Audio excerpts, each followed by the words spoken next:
દેવયાનીના જે વસ્ત્રો હતા એ શર્મિષ્ઠાએ લઈ લીધા, પહેરી લીધા, ઉતાવળમાં. શર્મિષ્ઠાએ વસ્ત્રો પહેરી લીધા એટલે દેવયાનીને ગુસ્સો આવ્યો. મારે આજે આ કથામાંથી બે ચીજ બતાવવી, એક ક્રોધ અને બીજો કામ. આ બેની કથા છે યયાતિના જીવનમાં. દેવયાનીને ગુસ્સો આવ્યો અને કહે છે કે તું અમારી સેવક કહેવા, અમે તમારા ગુરુ કહેવાય, તમે અમારા સેવક કહેવો, અને તે મારા કપડાં પહેરી લેતા. અને ગુસ્સામાં નો કહેવાના વેણ દેવયાનીએ શર્મિષ્ઠાને કીધા. ધુઆ ફુઆ થતી હતી. ગુસ્સો આવે ને, એક બહુ પાકો નિયમ છે, જ્યારે ગુસ્સો આવે પછી માણસને બેલેન્સ નથી રહેતું બોલવાનું. શું બોલાય, શું ન બોલાય, કેટલું બોલાય, કેટલું ન બોલાય. ગુસ્સો આવે એટલે તમે જોજો, એક તો આખું શરીર ધ્રુજવા માંડશે, હોઠ ફફડવા માંડશે, આંખો લાલ થઈ જશે, ભ્રકુટી ચડી જશે. વેણ પછી આમ તમારે જોવો ને, આમ ગન મશીનમાંથી બંદૂકની ગોળીઓ નીકળતી હોય ને એમ વેણ નીકળતા હોય.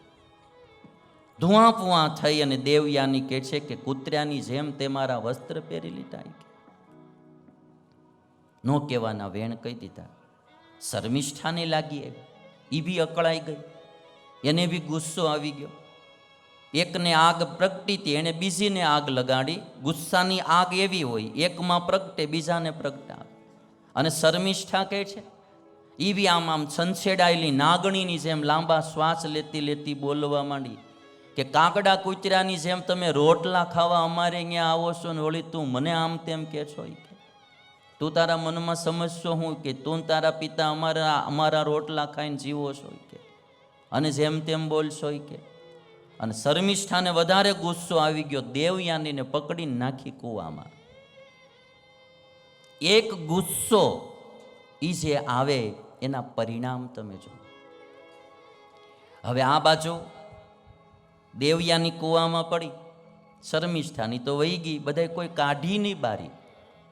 એમાં યયાતિ રાજા ત્યાં આવ્યા, તરસ લાગેલી કૂવે પાણી પીવા ગયા, જોયું તો અંદર કન્યા. દેવયાનીએ કીધું કે મને બચાવો. યયાતિ રાજાએ પોતાનો ખેસ અંદર નાખ્યો અને દેવયાનીને હાથ પકડીને બારી કાઢી. દેવયાનીએ કહ્યું કે તમે મારો હાથ ગ્રહણ કર્યો છે તો તમે જ હવે પકડી રાખો, મારો હાથ હવે બીજું કોઈ ગ્રહણ નહીં કરે.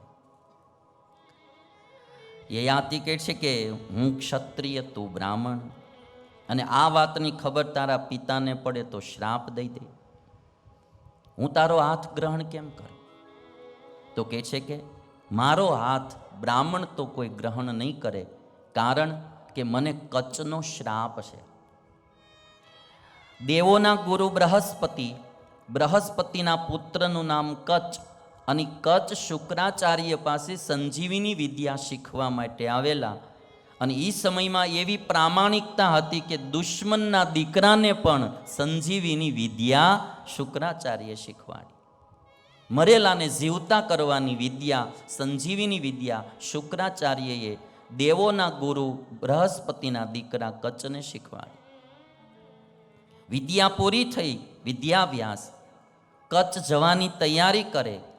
દેવયાની આ કચ્છને જોયેલો ને એમાં મોહિત થઈ ગયેલી, એટલે દેવયાનીએ કહ્યું તું મારી સાથે વિવાહ કરે. એટલે કચ્છે કીધું કે તું મારી ગુરુની પુત્રી છો, એટલે મારે બેન કહેવા, હું તારી સાથે વિવાહ ન કરી શકું. દેવયાનીએ બહુ આગ્રહ રાખ્યો, કચ્છ માન્યો નહીં. એટલે દેવયાની એને શ્રાપ દઈ દીધો કે જા તારી ભણેલી બધી જ વિદ્યા નિષ્ફળ જાઓ. ઓલા બિચારે કેટલી મહેનતે વિદ્યા મેળવી હતી, અને દેવયાનીએ પોતાની કામ વાસનાને કારણે શ્રાપ દઈ દીધો. કામ પૂર્ણ ન થાય એટલે એમાંથી ગુસ્સો આવે. કામાત ક્રોધોભી જાયતે, કામમાંથી ક્રોધ ઉત્પન્ન થાય.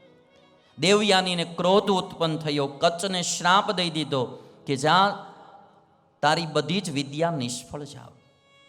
કચ્છ કે મારો કાંઈ વાંક નહીં, ગુનો નહીં, તું મને શ્રાપ દેશો, જા હું તને શ્રાપ દઉં છું કે તારો બ્રાહ્મણ સિવાયનો કોઈ પતિ થશે, બ્રાહ્મણ તારો હાથ ગ્રહણ નહીં કરે. અને મેં કીધું એમ શ્રાપ ફળીભૂત થતા શ્રાપ દઈ દીધો. હામાં ગુસ્સામાં દેવયાનીને આ એક મોટું નુકસાન ગયું. એટલે આજ કહે છે કે મારો હાથ કોઈ બ્રાહ્મણ નહીં ગ્રહણ કરે, માટે તમે ગ્રહણ કરો. યયાતિ રાજા કહે છે કે તું તારા પિતાની આજ્ઞા લઈ લે. દેવયાનીએ ઘરે જઈ શુક્રાચાર્યને કીધું કે મારો હાથ હવે યયાતિએ પકડ્યો છે, માટે હું એની સાથે વિવાહ કરવા માંગુ છું. અને શર્મિષ્ઠાએ મારું આ અપમાન કર્યું ને આવી રીતે મને કૂવામાં નાખીને બધી વાત કરી. શુક્રાચાર્યને લાગી આવ્યું કે આવી રીતે અમારું અપમાન થાય છે, આ રાજમાં મારે રહેવું નથી. શુક્રાચાર્ય પોતાની કન્યા દેવયાનીને લઈને ચાલતા થઈ ગયા. વૃષપર્વ રાજાને ખબર પડી કે ગુરુ નારાજ થઈને જાય છે અને જો દેવોના પક્ષમાં ભળી જશે તો અમારો સત્યાનાશ થશે. જઈ અને ગુરુના પગ પકડી લીધા. ગુરુ તમે જાઓ માં. તો કહે છે કે તારી દીકરીએ મારી દીકરીનું અપમાન કર્યું. તો કહે છે કે તમારી દીકરી જેમ રાજી થાય એમ કરવા હું તૈયાર છું. તો કે મારી દેવયાની જેમ કે એમ તું કરીશ? તો કે હા, હું કરવા તૈયાર છું. દેવયાનીને પૂછ્યું તારી ઈચ્છા? તો કે હું જ્યાં વિવાહ કરીને જાઉં ત્યાં આ શર્મિષ્ઠા મારી દાસી બનીને આવે, કે મારી દાસી બનીને આવે. હવે વૃષપર્વાએ એની દીકરી શર્મિષ્ઠાને કીધું બેટા આવું થયું છે, કેમ થશે? તો કે પિતાજી મારે કારણે જો તમારા બધાનો ઉદ્ધાર થતો હોય ને રક્ષા થતી હોય તો હું એ કરવા તૈયાર છું. એટલે દેવયાનીના વિવાહ યયાતિ સાથે થયા અને શર્મિષ્ઠા એની દાસી બનીને એની ભેગી ગઈ. એક ક્રોધમાંથી આટલા વાના થયા. તમે જો કૂવામાં નાખી દેવયાનીને, એમાં શર્મિષ્ઠા દાસી બની. અને દેવયાનીએ જે ગુસ્સો કરીને શ્રાપ દીધો એને કારણે આજે યયાતિને પતિ કરવા પડ્યા. એક કથા મારે આમાંથી એક એવી છે કે ગુસ્સો જે છે એ બહુ ભયંકર તત્વ છે. મારા ને તમારા જીવનમાં લગભગ તમે જોશો હજી કામ બધાને એટલો બધો પીડતો નથી હોતો, પણ ક્રોધ લગભગ બધાને હેરાન કરતો હોય છે. અને ક્રોધ કોઈ પણને ન આવતો ને એવું લગભગ જોવા નહીં મળે. ગુસ્સો બધાને, બહેનો ભાઈઓ નાના મોટા ત્યાગી ગ્રહી આવડો હાજરા હાજર જ હોય તમારે.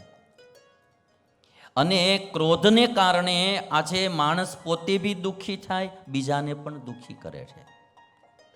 ક્રોધ એ એક પ્રકારની આગ છે. મને તમને બધાને એમ થશે કે ભાઈ ગુસ્સો આવે છે તો એનું કારણ શું?